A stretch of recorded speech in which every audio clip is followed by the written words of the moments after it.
to interrupt our program to bring you this important message. Bam.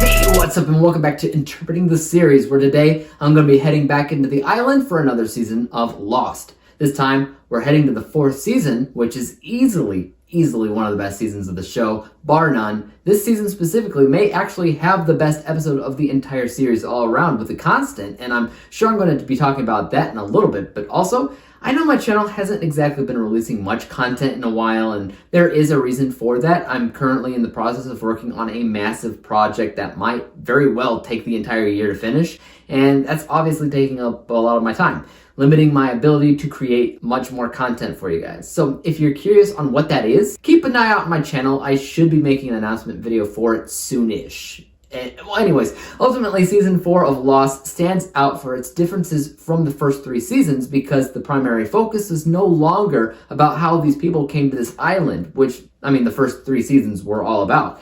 And that started to get a little bit tedious, if we're being honest. The season was all about how these people were going to get rescued, and how it's not as simple as you might actually imagine it to be. So the entire season was mostly about 2 different things. The freighter that's stationed right outside the island, and the mysterious crew members aboard the ship and their intentions, everything. And obviously the season was also about the flash forward idea. That idea was brilliant in general, but I don't think any of the flash forwards this season were as groundbreaking or as crazy as the reveal was in the finale of the 3rd season. But it is still kind of crazy to see where they end up and why being rescued is not exactly the best thing for them. A big theme of the flash forwards was Jack's famous line, "We have to go back!" There are people that want to go back. There's people that don't want to go back. But no matter how much you fight it, it kind of seems obvious that, yeah, they kind of have to for whatever reason, which might prove a little bit difficult because they moved the island. More on that in a second. But like I said, another big part of this season is the freighter stationed outside the island and how they can't get to the island in a straight line. They have to follow a set of coordinates precisely or people start going nuts, stuck in some kind of time loop, and eventually they die. Desmond is one of these characters that gets stuck in this time loop, going back and forth in time, and then he has to discover the only way to survive that is to find something called a constant, which of course for him was Penny.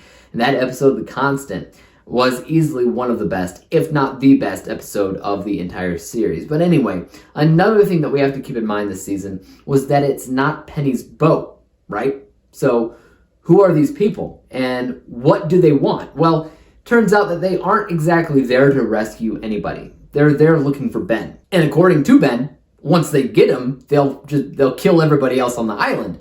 There's a lot of other things happening here, but the main idea is in order to protect the island from these people, the island itself must be moved. Now, I'm still trying to wrap my head around how it moves, but Ben gets into a cave of sorts, deep inside the island where an ancient crank is found. He pushes this thing, light comes out of it, and then when he pushes it all the way, boom, island disappears. And if you're paying close enough attention, in a previous episode, we know that Ben, at that point in time, was transported off the island and ends up at the Sahara Desert. Also, when the island disappears, Jack and the rest of the Oceanic Six are left stranded, wondering what the heck to do, and that is when Penny's actual boat shows up and finds them. They realize in order to protect everybody on the island, including themselves, they have to lie to the public about everything.